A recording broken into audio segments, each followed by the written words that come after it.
Hi, welcome to valuationpodcast.com, a podcast and video series about all things related to business and valuation. My name is Melissa Gragg, and I provide online valuation services for mediation and litigation based in St. Louis, Missouri.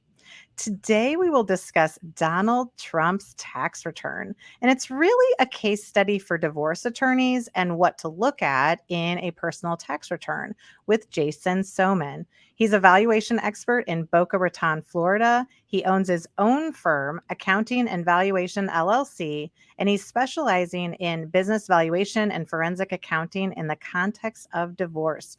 Welcome, Jason. How are Thank you, you? Melissa, for having me. It's a pleasure to be back on. Well, and this may look like the same one, but Mhm. this is for Melania Trump's modeling business. So you will see these more often, like as a solo practitioner, as a plumber, as an electrician, right? As certain things, Uber you can just driver, side hustles. yes, all of these things, like you're building the business. So what are you providing to the so here's a couple things that also come up when people are looking at this. They're like, well, you know, in this particular situation, I think it shows she made like $3,500. So somebody paid her like one time to do something and she doesn't have any expenses. But a lot of times people will be like, well, they lied. They lied on there. Mhm. That's a lie. Like they didn't book everything. Like that car, they drive that car personally, or that paid for marketing, but it was really, Cardinals tickets, things like that, right? And just because it could be booked different on the tax return, does that mean that it's lies? I think there's, if they paid personal expenses and wrote it off and took a tax deduction for it, that's lying, I'd say. I'm Mhm. fairly certain that's lying. But, what if Melania's modeling, 99% of it is done through one of those LLCs that we were talking about before? We don't know, right? Because part of the reason why wealthy people like LLCs is because it disguises the true nature of the business, it disguises the ownership.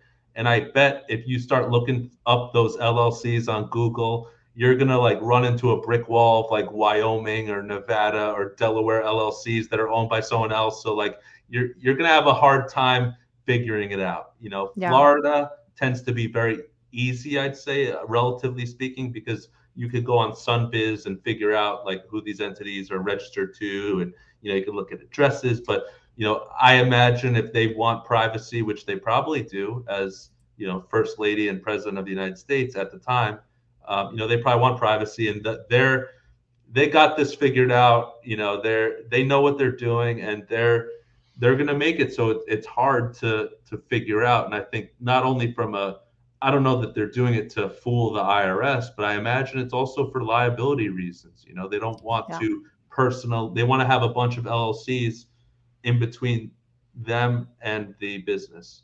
Yeah. And you do have cases where, everybody's doing their taxes probably now, and they're taking all of their paperwork to their tax accountant. And I think in a divorce you have to be aware that sometimes it is like the business owner is self, you know, proclamating their expenses. They are producing that information to the accountant, and depending upon whether the accountant does their own due diligence, they're just taking that information. So I think that people think there's these beautiful like steel doors that you have to go through and produce the right information for your tax return, but that's not true. Like these are just still numbers that looking at the underlying, like asking more questions and getting more documents if it doesn't make sense. Like how do you support a Schedule C? Go look at the bank statements. They Mhm. reported $3,000. If she's got a bank statement that has hundreds and hundreds of thousands of dollars going in, where else is this income flowing through?